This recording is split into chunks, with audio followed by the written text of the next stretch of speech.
गठन होना चाहिए, होना चाहिए। आरक्षण अनुसूचित जाति के आरक्षण का उपवर्गीकरण होना चाहिए, होना चाहिए।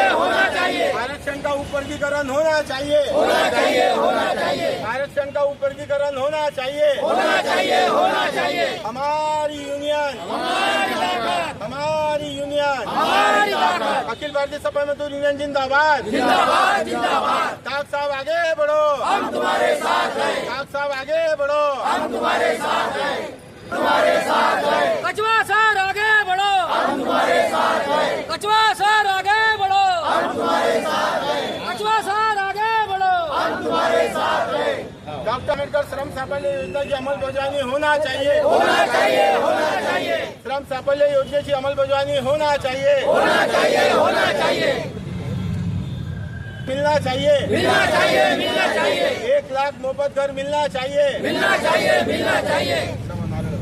तुम्हारे साथ साहब आगे बढ़ो, हम तुम्हारे साथ हैं, डॉक्टर साहब आगे बढ़ो, हम तुम्हारे साथ हैं, डॉक्टर साहब आगे बढ़ो, हम तुम्हारे साथ हैं, डॉक्टर साहब आगे बढ़ो। हम तुम्हारे साथ हैं। 2005 के बाद की जूनी पेंशन चालू होना चाहिए, होना चाहिए। 2005 के कर्मचारियों को पेंशन लागू होना चाहिए, होना चाहिए।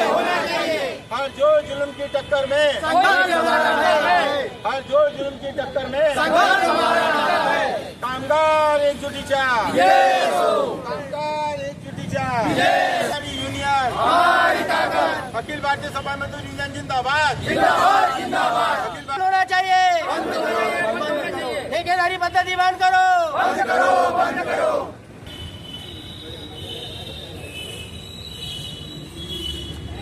यूनियन की ओर से यहाँ पे धरना प्रदर्शन शुरू है, क्या बताएंगे?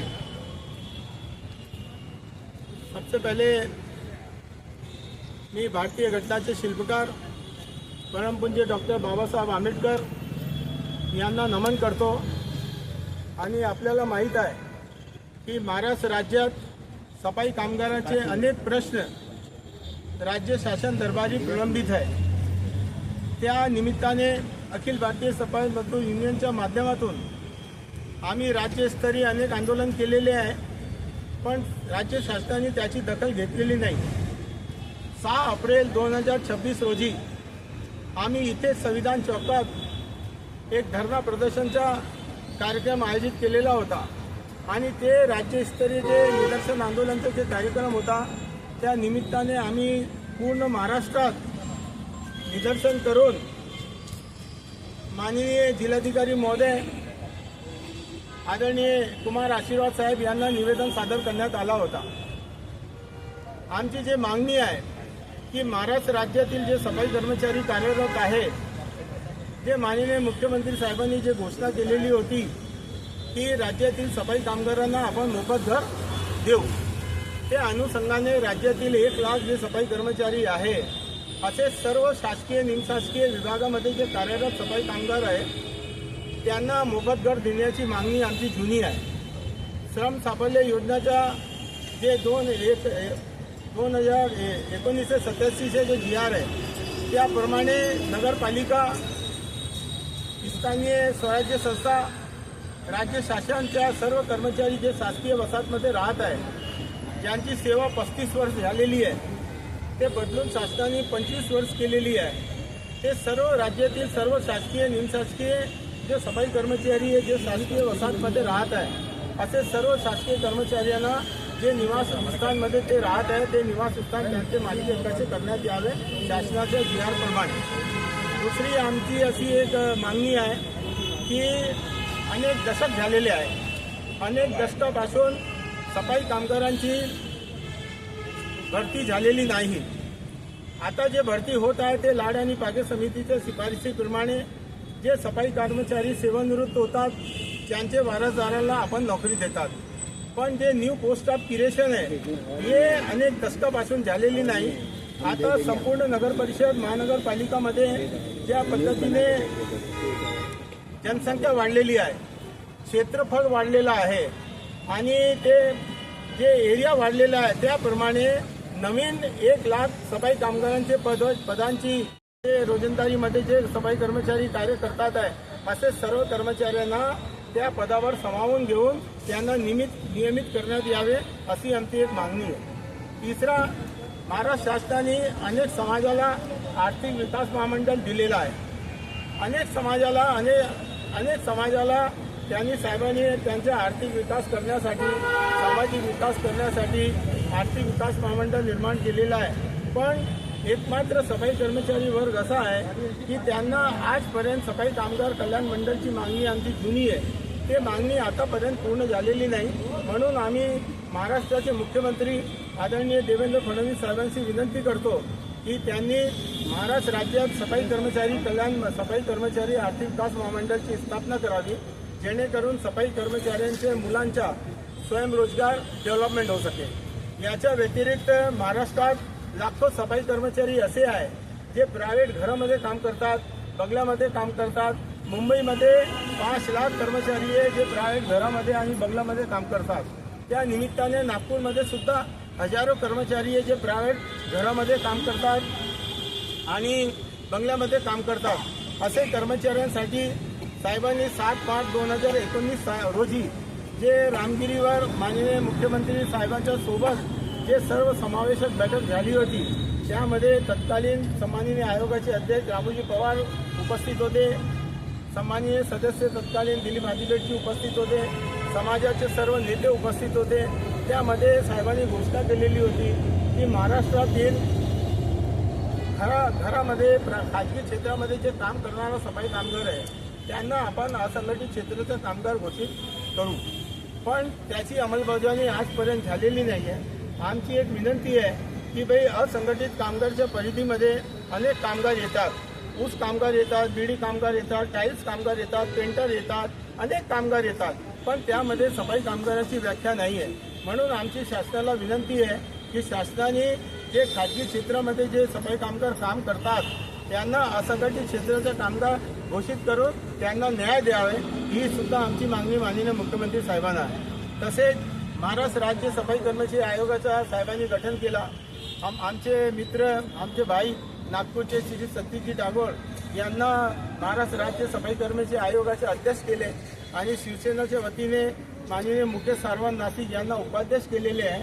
बाकी जे आयोगाचे जे पद सदस्यासाठी जे पद रिक्त आहे ते पदाची सुद्धा शासनाने भरती करावी और महाराष्ट्र राज्य सफाई कर्मचारी आयोगाला त्यांनी वैधानिक दर्जा देण्यात यावे, ही आमची मागणी शासन दरबारी आहे. असे आमचे अनेक प्रश्न आहे जे शासन दरबारी आहे. शासनाने सर्वसमावेशक 2023 मध्ये 24 फरवरी 2023 जे शासन निर्णय काढला, त्या शासन निर्णयाप्रमाणे त्यांनी सफाई कामगारांची व्याख्यामध्ये बसणारे सर्व सफाई कामगार असा लिहिलेला आहे. पण 13 ऑक्टोबर 2024 जे GR आहे त्यामध्ये असं लिहिलेलं आहे, औरंगाबाद खंडपीठचा जे आदेश आहे त्याप्रमाणे की जे नेतार वाल्मिकी भंगी आणि वंश परंपरागताने जे सफाई कामगार समाज आहे त्याच्या व्यतिरिक्त अनुसूचित जातीतील 59 जाती प्लस 9 बद्ध या प्रवर्गातील जे सफाई कर्मचारी आहेत त्यांना वारसा हक्क लागू आहे. और तसेच त्या GRमध्ये आणखी एक उल्लेख आहे की आम्ही मुख्यमंत्री साहेबांचा अभिनंदन करतो की त्यांनी लाड आणि कागद समितीची अंमलबजावणी 1975 पासून करण्यासाठी 13 ऑक्टोबर 2024च्या शासन निर्णयामध्ये नमूद केलेलं आहे. पण त्या GRमध्ये एक सेंटेन्स आहे की प्रशासकीय मान्यता घेऊन अंमलबजावणी करावी, अशी त्या GRमध्ये उल्लेखित आहे. आम्ही सामाजिक न्याय विभागाचे प्रधान सचिव माननीय हरदीप कांबळे साहेबांना पत्र दिलेलं आहे.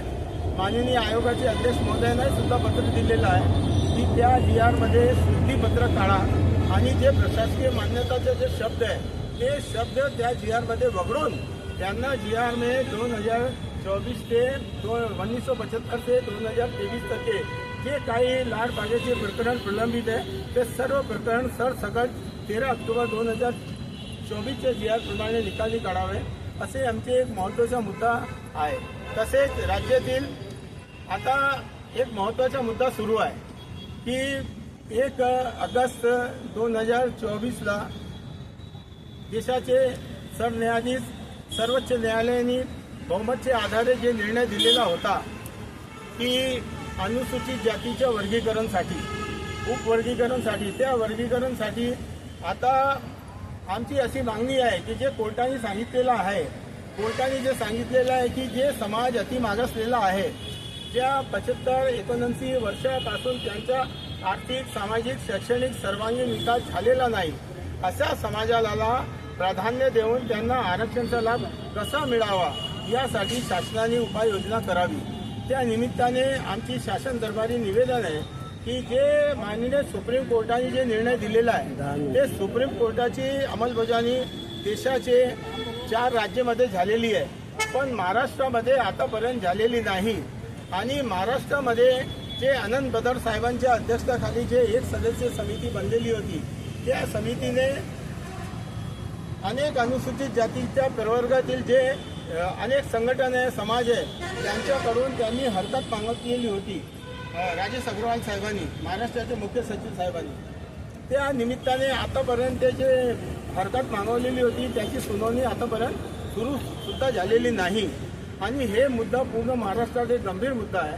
त्यामध्ये जे सफाई कर्मचारी वर्ग आहे, मेहतर, वाल्मिकी, सुदर्शन आणि अनुसूचित जातीच्या जे 12 नंबरचा जे कॉलम आहे, ते 12 नंबरच्या कॉलममध्ये जे सर्व जात जे सफाई कर्मचारी पेशेशी जुळलेली जे समाज आहे, जे अनुसूचित जातीच्या 12 नंबरच्या कॉलमवर येतात, 19 नंबरवर येतात, 35 नंबरवर येतात, अशी सर्व जातीचा एक समूह निर्माण करून शासनाने त्यांच्या अबगट वर्गीकरण करून या समाजाला न्याय देतील। आता हा जे निर्णय आहे हा उशिरा झाला। जर हा वर्गीकरण 2 महिने अगर अगोदर झाला असता तर आता जे 2026मध्ये जो पूर्ण महाराष्ट्रामध्ये जे कॉलेजेसमध्ये ॲडमिशन झालेले आहे, हायर एज्युकेशनमध्ये जे ॲडमिशन झालेले आहे, त्या ॲडमिशनमध्ये जे झालेले जे ॲडमिशन आहे ते आता जे ॲडमिशन झालेले आहे ते अनुसूचित जातीच्या 13% जो आरक्षणचा कोटा आहे त्याप्रमाणे झालेला आहे। जर वर्गीकरण झालं असता तर ज्या ज्या समाजानं ज्याच्या त्यांचा वाटा होता त्या वाट्याप्रमाणे त्यांचं ॲडमिशन झालं असता, या समाजाचे अनेक मुलामुलींना त्यांचा लाभ मिळाला असता। पण शासनाने आतापर्यंत त्यांचं वर्गीकरण केलेलं नाही।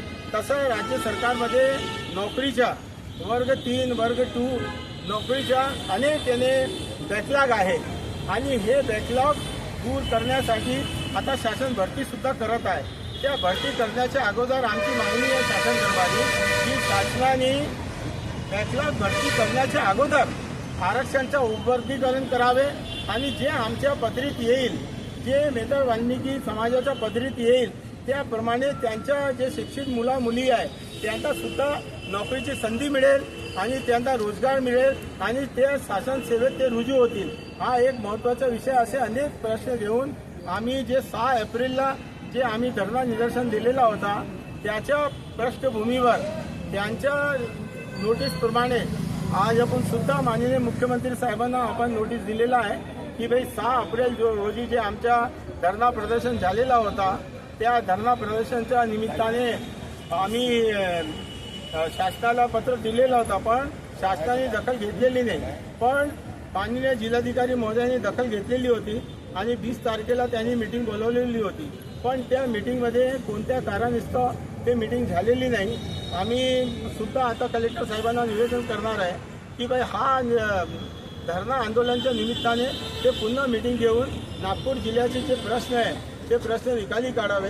यासाठी आम्ही सर्व आज नागपूर जिल्ह्याचे जे प्रमुख कार्यकर्ता इथे जमलेले आहे आणि हा शासनाने बंद करावे आणि मॅन्युअल एक्सचेंजिंग ॲक्ट 1993 जे आहे त्यांचं पालन करावे आणि जे मरण पावलेले आहे शेवट डेटमध्ये जे कर्मचारी मरण पावलेले आहे ते कोणत्याही इन्स्टिट्यूशनचे कर्मचारी असेल, खाजगी कर्मचारी असेल, नगरपालिकाचे कर्मचारी असेल, महानगरपालिकाचे कर्मचारी असेल, ठेकेदारचे कर्मचारी असेल, प्रायव्हेट संस्थाचे कर्मचारी असेल, त्यांना सुद्धा सुप्रीम कोर्टाच्या माध्यमाप्रमाणे त्यांना 20 लाख 30 लाख रुपयाची मदत आणि त्यांना एक नोकरी देण्याची कारवाई शासनाने करावी।